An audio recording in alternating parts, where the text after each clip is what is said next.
Minister S. Jaishankar will be visiting Pakistan this month to attend the Shanghai Cooperation Organization summit.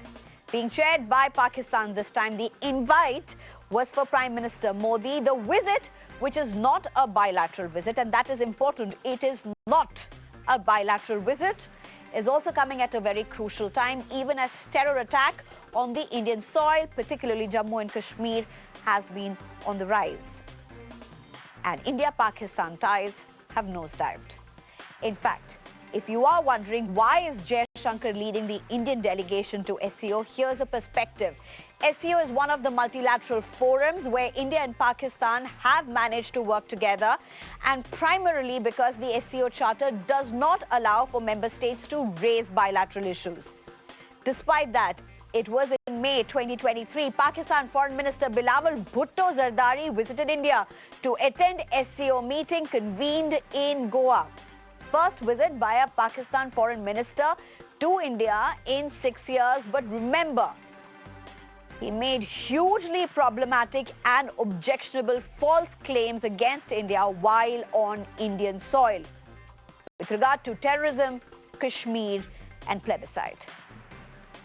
With a very strong response by India, where we reiterated that victims of terrorism do not sit together with perpetrators of terrorism to discuss terrorism. Pakistan wants to commit terrorism and then wants that no one should talk about it on global forum. Taking attention away from terrorism would harm the security interests of SCO member states. SCO countries constitute at least 42% of the world's population. Despite some high-profile visits, and let me take you through this real soon, 2015, remember Prime Minister Modi had made a surprise visit, met Pakistan's then Prime Minister Nawaz Sharif. 2015, Sushma Swaraj had visited Pakistan. This was the 5th ministerial conference of the Heart of Asia Istanbul process. Then you had Rajnath Singh in 2016, then the Home Minister. The purpose was the South Ministers of Interior or Home meeting. In 2018, you also had Harpreet Kaur Badal, the then Union Minister, who had visited. Then you also had Hardeep Singh Puri. Purpose was stone-laying ceremony of Kartarpur corridor. I mean, there have been several high-profile visits, but since then, there have been major terror attacks in the last 5 years. Let's take you very quickly through some of them. Poonch attack, April 20, 2023. 5 Indian Army personnel were killed in an ambush attack that occurred shortly before Bilawal Bhutto's visit. And this was highlighted during the SCO discussions as well as a very significant concern. Now, the Pulwama attack in 2019, pivotal moment in India-Pakistan relations. The Jaish-e-Mohammed suicide bombing killed 40 Indian paramilitary personnel, and India, of course, launched the airstrikes on JEM training camps in Balakot. So, what does Jaishankar's visit to Pakistan mean for India-Pakistan relations, and how must this be looked at? Let me introduce my panel at this point. I'm being joined by Patikrit Pain, who is a geopolitical analyst, Ashok Sajjanhar, who's a former ambassador, excuse me, as well as Fakhr Yusufzai, who's a senior journalist from Pakistan. Thank you very much, all three of you, for joining me. Well, first, Ashok Sajjanhar, let me come straight to you. India has, of course, made this very clear that this is not a bilateral visit. This is strictly for SCO, SCO being one of those very few multilateral organizations, a very crucial one that India and Pakistan have managed to work together for various reasons, apart from other stakeholders as well. But primarily, how are you looking? How is this visit supposed to be looked at? What does this mean for India-Pakistan relations, considering the last time a Pakistan Foreign Minister, Bilawal Zardari, came down to India, it was left in a very ugly note? Yeah, thank you very much, Sneha, for having me on your show. You know, I think you put it out very correctly, and I think the Ministry of External Affairs official spokesperson also put it out very correctly, that there is going to be no bilateral content as far as this visit is concerned. This is purely in the context of the Shanghai Cooperation Organization. It's the head of government summit. All the other countries, the initial 6 countries which were members of the SCO, they have a presidential system. So the head of state is the president, and then they have prime ministers also. So this prime ministerial visits have been continuing in that sense. But as far as India is concerned, Sneha, whenever there have been these heads of government meetings, our prime minister has never participated in those. They have all been attended either by Indian External Affairs Minister or Minister of Defense. Now, this is a special case because the meeting is taking place in Pakistan. Pakistan happens to be the venue. Otherwise, there is no other relevance as far as Pakistan is concerned. So Dr. Jaishankar will go, if some people are saying that, our bilateral relations with Pakistan are so fractured, are so frayed, India should not go. I don't subscribe to that at all. We should not allow our relations with the SCO hostage to our relations with Pakistan, because SCO is a very important institution. It's a very important organization for us because it gives me the possibility of reaching out That's to right. the Central Asian countries. 4 of the 5 Central Asian countries are members of the SCO. And now when India was chairing the heads of state summit last year, then we also inducted Iran into this body. This year in Kazakhstan, Belarus has also been inducted. So the point I'm making is that this platform provides us with opportunity to connect with many of our other friends and partners. So we should not be distracted by the fact that, it's taking place in Pakistan. There will be no bilateral content. There will be no bilateral meeting, although the External Affairs Minister will advance India's position, India's interest, promote India's interest, whether they are in the area of, what India can do for this organization, like the digital public infrastructure, like critical emerging technologies. Last year, we had, when we were chairing the summit, the head of state summit, then we had taken forward many new initiatives like focusing on the youth, focusing on women, focusing on millets, focusing on traditional medicine, focusing on startups. So I think there are, and of course, we shouldn't forget, the focusing on terrorism. How do we all get together and try to counter terrorism? There is a very important body, regional anti-terrorism structure that is based in Tashkent in Uzbekistan. So for all these and variety of reasons, SCO is far too important that we decide not to go because it's happening in Pakistan. Pakistan is only incidental to this whole event. Sneha. Right. Mr. Fakhar Yousafzai, if I can come to you, how is this being looked at in Pakistan? Thank you very much. All the people, Pakistan will say welcome to the Dr. Jaishankar in Pakistan. Of course, this is the first visit as a foreign minister of India. And after a very long time, we can say that some IFI people are visiting Pakistan. I know that this is not a bilateral talk or bilateral meeting with Pakistan, but I think so. SCO is a very important forum for Pakistan, for China, for India as well. And there is no high hopes from the Dr. Jaishankar visit to Pakistan, but I think so. It's we can say that it's the ice melting. After a very long time, when in 2023, Bilal Bhutto Zardari, as a foreign minister of Pakistan, visited India in Goa, attend the summit of the SCO. That time, I can say that was not a good gesture from both the side, but I think so. The Pakistani foreign minister was representing Pakistan, and right now, in 15th and 16th of this month, the Indian external foreign affairs minister will represent India in Pakistan, and I think so. It's a very good move, very important. We know that this is not the bilateral talk, or I think so they will not discuss any bilateral issue between India and Pakistan.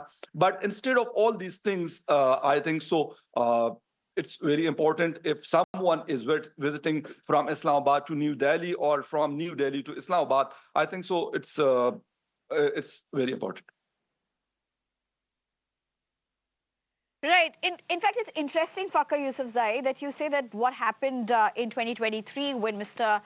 Bilawal Bhutto Zardari did come here and attend the SCO meeting. You said it was not a good gesture from both the ministers, but what India did was only respond to what Mr. Bhutto said at that point of time. Mr. Sajjanhar, do you want to very quickly come in there? So you heard the senior journalist from Pakistan say that it's going to be interesting. He's called it a ice melting moment. He's expecting that there won't be any bilateral relations that would be discussed. But nonetheless, the 2023 moment of how the Pakistani counterparts spoke on the Indian soil, and of course the stand that India has been taking, including Jaishankar at the United Nations as well. Do you see that all of this is unlikely to be reflected in any manner, possibly even as the SCO meeting you said, which by the way is a hugely important forum, but can it really be replete or distinct or separate from all that we have mentioned? Very quickly, Mr. Sajjanhar. Yeah, no, very quickly. I think if, my good friend, Mr. Fakhar Yousafzai says that it is could be indicative of some ice melting, I don't think so. I think I've been reading some of the Pakistani press in recent days, and this is this very unrealistic and fond hope that Dr. Jaishankar's or Prime Minister Modi earlier, they were thinking that if he were to come, then, that would represent a thaw in bilateral ties. Not at all. India has a very principled position, Sneha, as you put it very rightly. Talks and terror will not go together, and there is no change that we have seen in Pakistan's position. And, to the May 2023 meeting in Goa, I think Mr. Zardari Bhutto, he conducted himself in a rather, improper manner, to put it very, very mildly.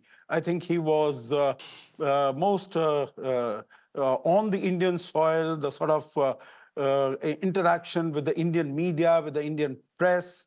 I think it was very indecorous, and he did not observe all the courtesies and the proprieties that a guest should do when he comes to another country. And he commented upon Article 370 as to how we are going to sort of make sure that it is restored.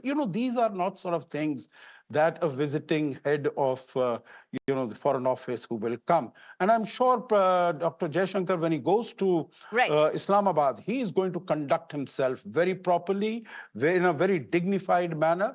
It is not a bilateral context. There will be no bilateral meetings, but he is going to be, he's not going to be impolite or discourteous, but he's going to be firm in maintaining and projecting our position. All right. Sneha. Right. I'm also being joined by SP Wade, the former JNK DGP. Good evening, sir. Thank you for joining us. Just allow me a few minutes. I need to go to Pathikrit Pain at this point, who's been very patiently waiting. Pathikrit Pain, my question to you is, how is this going to be seen internationally? I mean, India is making this very clear. Pakistan is also possibly on the same note, at least when it comes to the SCO meeting, the tone and the tenor saying that, they're not expecting this to be on the bilateral lines.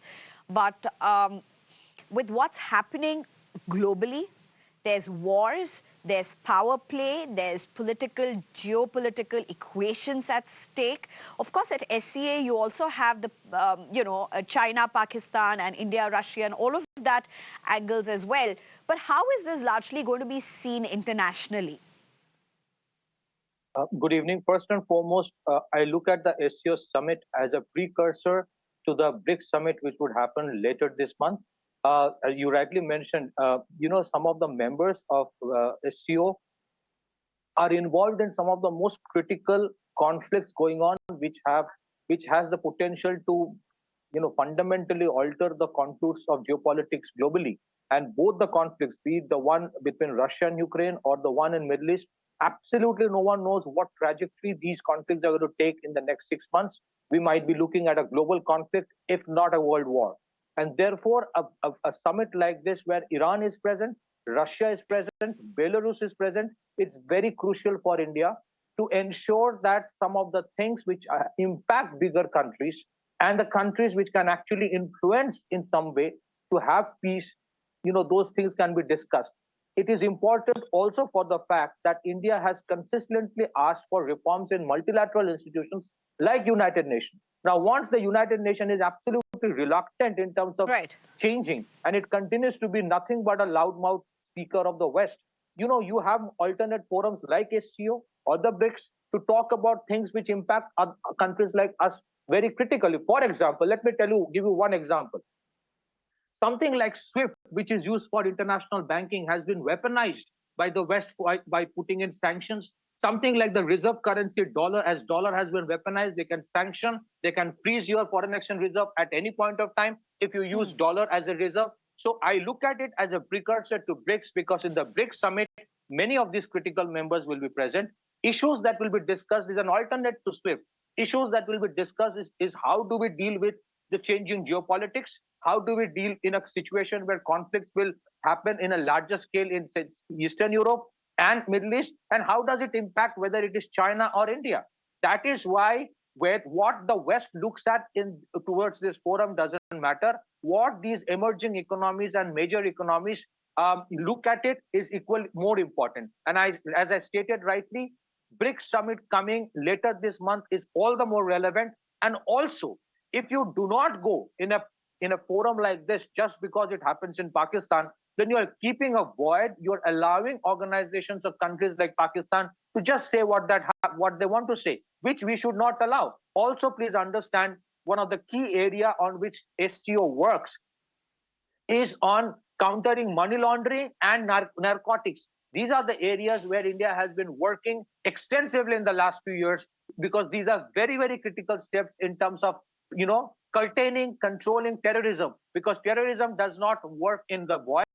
It is funded, fueled, armed by narco terror, and money laundering. So an organization like this, which is predominantly Asia-centric, has its own relevance, primarily because organizations like United Nations is not working at all, or has failed to create dispute resolution mechanism. We have to see if SCO or BRICS can come out with a mechanism which can at least talk about resolving disputes before they take the shape of conflicts. If you see Russia-Ukraine conflict, or what is happening in Middle East, UN is a mute spectator. Where is a mechanism to prevent disputes from taking the shape of conflict? And mind you, we are the only country, perhaps, India, which is in talking terms with both the warring parties, be it in Central Asia, be it in the Eastern Europe conflict or the Middle Eastern conflict. And therefore, for India, the relevance of these summits increases all the more for other reasons also, including INSTC, including having, global framework for markets in Asia, of a large array of things. And that's why Pakistan is just, a side event. The relevance of India-Pakistan T20 Women World Cup match would be more important than possibly the chances of a bilateral meeting over there. India is not going there to improve relation with Pakistan. India is going there because we have larger things at stake than Pakistan. What Pakistan does, we all know. There is no point discussing that. It has been elaborated. But I think we are not Pakistan-centric anymore. If we have to become a $5 trillion economy by 2027-28, and a $10 trillion economy by 2034-35, then we have to meander through the challenges these conflicts are putting up in terms of disruptions in supply chain prices, supply chain issues, and you have to find common ground where Russia, India, China, and other countries of Asia can work together in spite of differences of opinion and challenges that present. This is the reason why this visit is important, and why Minister of External Affairs is going, because there are pertinent reasons to find common grounds and work together to ensure these conflicts do not take the shape of a world war, because we don't see United Nations or the Western countries doing enough to prevent the conflicts from taking the shape of something which is disastrous for everyone. Back to you. Right. SP Ved, I just want to ask you one question, and I know there's so much which has been spoken about going beyond Pakistan, and it's not about Pakistan. It is about the SCO meeting. It is about the larger questions, the larger issues that are at stake. But it also comes at at a time when you have the contours very clearly laid out in terms of what's unfolding in Jammu and Kashmir, and we have spoken earlier on this show as well about how there's increase in terror attacks. Would you want to put this in picture as somebody who's served in Jammu and Kashmir? What's the kind of a lens that would be used by people there, by officials there, by security forces there? Is it as black and white that the two will not meet, as in the issue of terrorism from Pakistan soil vis-a-vis what seems to be only diplomacy and SCO agenda? Do you all see it as something that the two can be kept as separate as this? See, India's position is very, very clear. Terror and talks cannot go on. That is when it is bilaterals. But on the international forums, you can't just skip these meetings just because it's happening there. I think as my co-panelists were mentioning, there are much larger and much important issues, both in the SCO and also in the BRICS, which are in fact future meetings of the BRICS are going to come out with some very, very important international decisions as far as financial trade is concerned. Maybe a new way of dealing between the two nations. Maybe you have something replacing the dollar, de-dollarization process, some new currency, so new way of exchanging the trade. So I think India, with its emerging economy becoming the third largest economy, cannot just ignore. And both SCO and the BRICS are very, very important. Maybe you have to go to Pakistan. Last time you saw Mr. Bhutto coming here, I think Dr. Jaishankar's visit would be important, but he, as a seasoned diplomat, will be very, very firm as far as Pakistan bilateral is concerned. Maybe there's in all probability, there's not going to be any bilateral. But yes, as far as international issues are concerned in the SCO, and later on in the BRICS, he would like to put India's viewpoint, and I think that would be required. Yes, we have our concerns. If you recall, last about 6 months, how we have seen a spurt of terror incidents. There is absolutely no change in Pakistan's policy as far as terrorism is concerned. And Pakistan is behind all this. We all know it. They just try to divert that these are non-state actors. Nothing like that. Nothing can move in Pakistan without the support and active support of Pakistan, the deep state. And this is what is all this we are facing. I think India's stand remains very, very clear. We are not going to have bilaterals as long as they make it very, very clear that they are not supporting terrorism. That's right. I mean, it's interesting to hear this from USP, where because you also know the ground realities among those who are the best. Can I very quickly come to you, Fakhar Yousafzai, at this point? In Pakistan has, as a country, has gone through a series of political instabilities, economic challenges. It's not been at its best when it comes to all of these things. How significant, how important is the fact that, one, Pakistan is hosting this? Of course, it's by rotation, so Pakistan is the chair by rotation, as it were. But how is Pakistan viewing this SCO summit? How important is it? What are Pakistan's expectations of this? One, from the larger SCO meeting, as well as India coming on board, India sending its representation, considering what Pakistan has gone through over the last several months, for that matter? Yeah, of course, Pakistan and the Pakistani government is, of course, very happy for the preparation of the SCO. And I think so it's a big news for Pakistan that India is also participating, because some of our Indian journalist friend was saying to me 2 or 3 months ago that no one will come to Islamabad and we will not participating in the SCO. And I have told them so many times that, of course, SCO is going on in Pakistan, but it's not the individual forum of Pakistan. It's like ICC, International Cricket Council tournament, not the bilateral forum between India and Pakistan.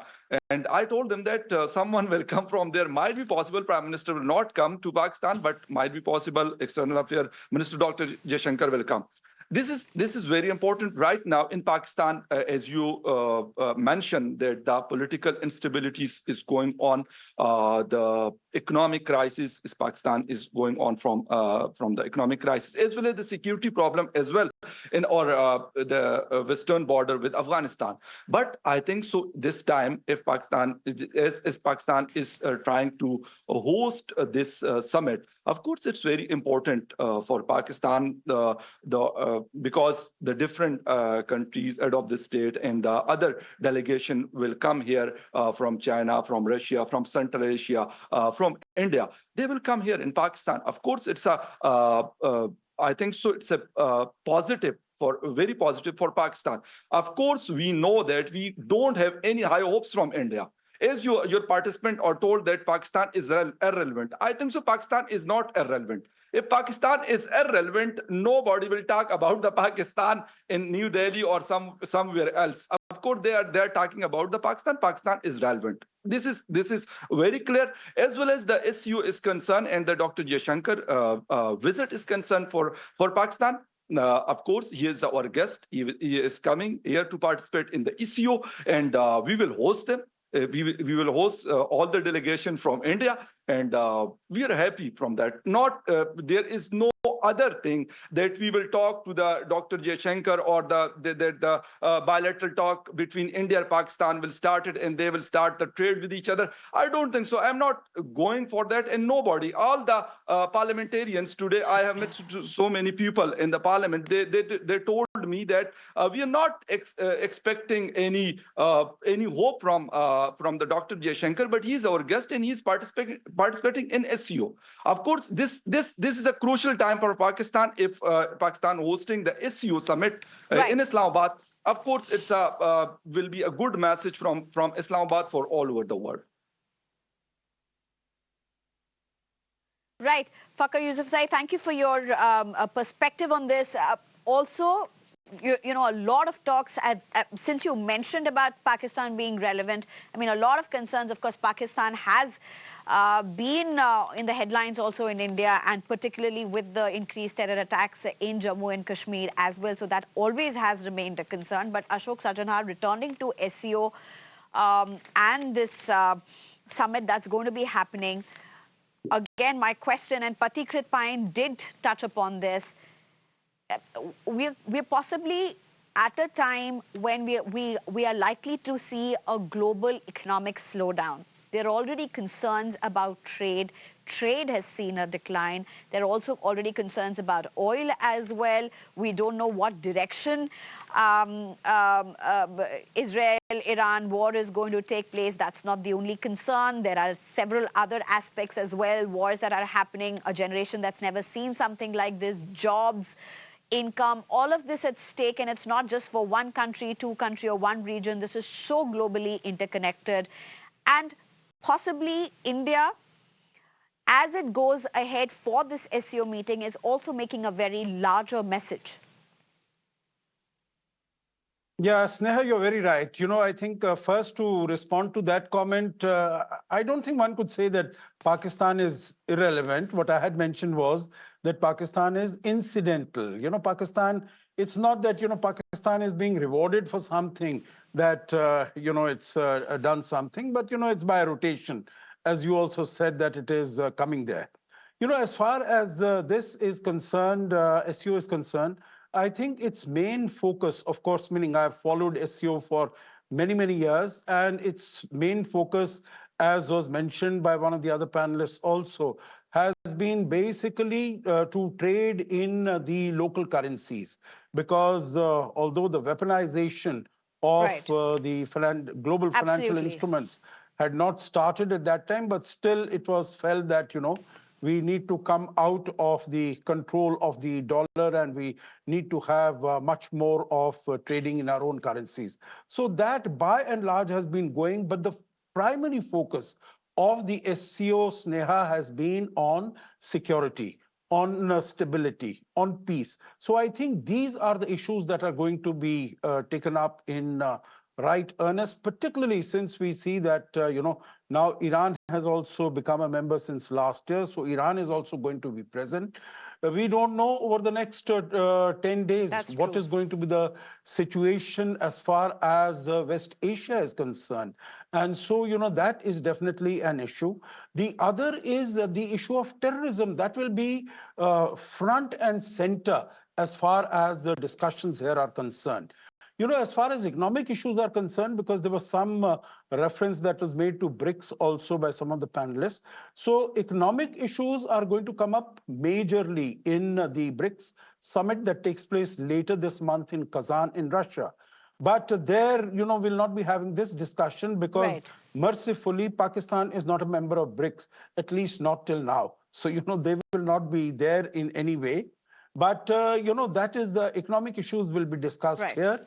And as far as this SCO summit is concerned, it will basically be on security, it will be on terrorism, and of course, many of the other issues. One last point that I would like to make is that, what Mr. Fakhar Yusufzai said very rightly, Pakistan is very excited because, there are all these leaders who are coming. The Russian Prime Minister has said that he's going to attend.